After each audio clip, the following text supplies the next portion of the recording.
আসসালামু আলাইকুম। HTML and CSS Bangla video টিউটোরিয়ালে আপনাদের সবাইকে স্বাগত জানাচ্ছি। আমি শরীফ। তো বন্ধুরা, আজকের পর্বটাতে আমি আপনাদেরকে শেখাবো টিপটেক। তো ফার্স্টে আপনারা যে কাজটা করেন, ফার্স্টে আপনারা আমার ইউটিউব চ্যানেল যেটা আছে এটাতে ভিজিট করে ইউটিউব চ্যানেলটাকে সাবস্ক্রাইব করুন। এটা হচ্ছে আমার ইউটিউব চ্যানেল আর অ্যাড্রেস। আর এর নিচে আছে যেটা, এটা হচ্ছে আমার Facebook channel URL, Facebook page. এখানে যে আমার পেজে লাইক দিয়ে অ্যাক্টিভ থাকতে পারেন। তো চলুন আমরা আমাদের কাজটা শুরু করি। আজকে টপিক ছিল আমরা টিপটেক নিয়ে আলোচনা করব। তো ফার্স্টে আমি নোটপ্যাড প্লাস প্লাস ওপেন করে নিচ্ছি। আর আমি এখন আপনাদের বলবো আসলে ডিপ টেকটা জিনিসটা কি, ডিপ টেক কি ক্ষেত্রে, কোন ক্ষেত্রে আসলে আমরা ইউজ করব। তো ডিপ, যেটা ডিপের ডেফিনেশন হচ্ছে deep defines for a sector in HTML documents. মানে আপনি এইচটিএমএল এর যে টেমপ্লেট ডিজাইন করেন, যাকে আপনি এইচটিএমএল টেমপ্লেট বা এইচটিএমএল ডকুমেন্ট যেটা আপনি বলেন, থেকে ডিফারেন্ট ডিফারেন্ট সেকশনে ডিভাইড করার জন্য মূলত ডিপটা ইউজ করা হয়। যেমন আমি একটা ট্যাগ এখানে লিখবো, আমি লিখলাম পি ট্যাগ। একটা ট্যাগ আমি এখানে লিখি পি।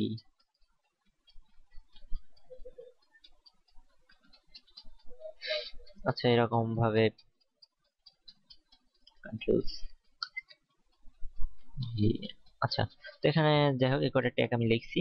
তো আমি এখানে আমি ভাবছি এটা ধরে নিলাম এটা ফুটার, এটা হেডার, তারপর এটা আপনার নেভিগেশন বার, নেভ বার বা যেটা বলেন, তারপরে ফুটার আছে, left side bar, right side bar, এই ধরনের আর কি। তো এইভাবে বিভিন্ন ধরনের সেকশন যে ডিভাইড গুলো করা হয়, এটা ডিপ সেকশন, ডিপের মাধ্যমে আসলে করা হয়। পূর্বে যেটা করা হয়তো, পূর্বে যখন ডিপটা আসলে ছিল না, তখন এটা আসলে টেবিলে ইউজ করে করা হয়তো। সেক্ষেত্রে সেই সিস্টেমটা ছিল আলাদা। তো ডিপের সিস্টেমটা আমরা এখানে দেখবো। তো ফার্স্টে আমি ডিপ ট্যাগটা লিখবো। তো ফার্স্ট মূলত ডিপ যেটা, এটা মূলত আপনার ডিজাইন করা হয় ডিপের, ডিপ ট্যাগটাকে এটা ডিজাইন করা হয় আপনার হচ্ছে ক্লাস এবং আইডি ইউজ করে। মূলত ক্লাসের আইডির সাথে ডিপ ট্যাগটা বেশি মেইনলি ইউজ করা হয়। তো ক্লাসের আইডি বিষয়টা আমি আপনাদেরকে এখনো পড়াইনি, যেটা আমি আপনাদেরকে নেক্সট টিউটোরিয়ালে আপনাদের সাথে আলোচনা করব। তো আমি একটা ট্যাগ নিয়ে নিলাম P tag. This is header, close. আচ্ছা, এটা তো হলো। দেন আমি আরেকটা ডিপ নিয়ে নেব। না, আরেকটা ডিপ নেবো না, এটা আমি নর্মাল একটা প্যারাগ্রাফ লিখবো। পি নিলাম। দিস ইজ ফুটার, এটা হলো টি আর দিস ফুটার। আচ্ছা, তো আমি এটাকে ফার্স্টে আপনাদের দেখাই এটা কেমন আসছে প্রিন্ট আউটটা। তো আমি নোটপ্যাড প্লাস প্লাস থেকে রান অপশন থেকে আমি এটাকে রান করে দিচ্ছি। এটা নোটপ্যাড প্লাস এর একটা ফ্যাসিলিটি যে আপনি এখান থেকে ডিরেক্টলি এটাকে রান করতে পারেন রান অপশন থেকে। তো দেখেন এটা কিন্তু আসছে, বাট এটাকে কিন্তু আমার কোনো ইসের মতো কোনো আলাদা সেকশন বা কোনো সেকশন এটা আর কি মনে হচ্ছে না। তো এটা আমি একটা কাজ করি, আমি সিএসএস এর প্রপার্টি, একটা প্রপার্টি ইউজ করি, ডিপটাকে একটু হালকা ডিজাইন করে নিই। তো ডিপ, আমি এটার হাইটটা সেট করে দিয়েছি আই জিএসটি। হাইট আমি দিয়ে দিলাম 500 পিক্সেল। 500 পিক্সেল আমি ডিপটা ডিভাইড করে দিলাম। দেন আমি এটাকে সেভ করলাম। এবার ব্রাউজারটা রিফ্রেশ করব। একটা ইরর আসছে। ইররটা কোথায় আছে এটা দেখি। Deep deep deep deep. আচ্ছা, এখানে আমি এই পি ট্যাগটা বাদে দিলাম, এটার জন্য মূলত প্রবলেমটা হচ্ছে। Control S to save. এবার আমি ব্রাউজারটাকে রিফ্রেশ করে দেখি ঠিক হয় কিনা। তাও তো হয়নি। তো কোন একটা ইরর আসছে। আচ্ছা, এখানে একটা জিনিস আপনারা খেয়াল করুন, আমি কিন্তু এইটা যে ইররটা এখানে করছি, আমাদের সিএসএস প্রপার্টি যেহেতু আমরা ইউজ করছি, তো আমাদের কিন্তু এটা স্টাইল ট্যাগের মধ্যে করতে হবে। তো আমার স্টাইল ট্যাগটা তো এখানে নেই, তার জন্য এটা ইরর আসছে।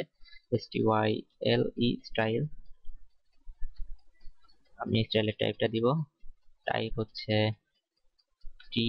TEXT text slash CSS। যার ধরুন যদি আমি এটা ডিফাইন করে দিই, তাহলে তাহলে এখানে কি হবে, আমার ব্রাউজারটা বুঝতে পারবে যে আমি এখান থেকে স্টাইলটা, CSS এর স্টাইলটা অ্যাপ্লাই করছি। আর এখানে স্টাইলটাকে ক্লোজ করে দিব, STYLE, অর্থাৎ টেক্সট। এটা সকল ব্রাউজারের জন্য সাপোর্টেড হয়ে যায়। তো কন্ট্রোল এস টু সেভ। এবার সম্ভবত কাজ করার কথা।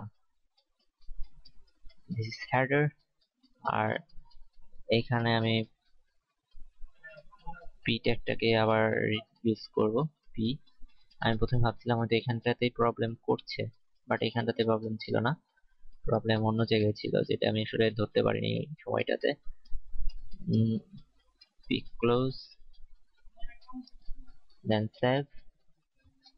এবার ব্রাউজারটা রিফ্রেশ। তাও তো একটা হেডার আসছে, আর একটা হেডার কোথায় গেল? তো আমরা কোডটা চেক করবো ফার্স্টে। অ্যাকচুয়ালি দেখেন ইররটা আসছে কোথায়, ইররটা এখানে আসছে।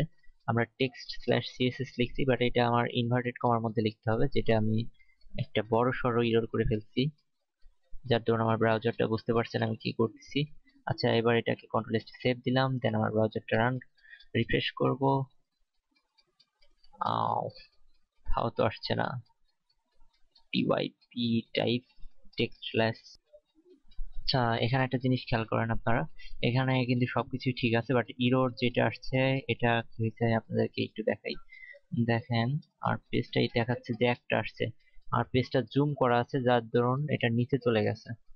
দেখেন আপনারা দেখেন এখানে একটা 500 পিক্সেলটা দেখেন নিচে চলে আসছে, যার দরুন এটা আমি ভুলটা ধরতে পারছিলাম না। পরে এই বারটা দেখে আমার জিনিসটা খেয়াল হয়েছে। আচ্ছা যাই হোক, তো আমাদের কোডটা সাকসেসফুলি এক্সিকিউট হয়েছে। তো আমরা কি করছি, এখানে এটাকে দুইটা অংশে ডিভাইড করছি, এর মধ্যে 500 পিক্সেল একটা স্পেস দিচ্ছে। এটা আমি একটু কমাই দিই, তাহলে আমাদের সুবিধা হবে। দেন আমি আমার ব্রাউজারটাকে রিফ্রেশ করি। তো দেখেন এবার জিনিসটা ক্লিয়ারলি বোঝা যাচ্ছে যে এখানে দুইটা অংশে ডিভাইড হয়েছে। তো হাইট উইথ যেটা, এটা আমি আপনাদেরকে নেক্সট টিউটোরিয়ালে যে দেখাই দেবো, নেক্সট কোন একটা টিউটোরিয়ালে, নেক্সটে না পরবর্তী যাই হোক কোন একটা টিউটোরিয়ালে হাইট উইথ সেটা আপনাদের সাথে আরো ক্লিয়ারলি আলোচনা করব। তো আমার মনে হয় আপনারা জিনিসটা বুঝতে পারছেন টিপ ট্যাগের বিষয়টা। তো আজকে টিউটোরিয়ালটা আমি এই পর্যন্ত শেষ করব, নেক্সট টিউটোরিয়ালে আপনাদের সাথে আবার আলোচনায় আসবো। সেই পর্যন্ত আপনারা সবাই ভালো থাকবেন, আর অবশ্যই অবশ্যই আমার ইউটিউব চ্যানেলে সাবস্ক্রাইব করবেন, আর আমার পেজে ফেসবুক পেজ যেটা আছে সেটাতে লাইক দিয়ে অ্যাক্টিভ থাকবেন। তো আজকে টিউটোরিয়ালটা এখানে শেষ করছি। আল্লাহ হাফেজ।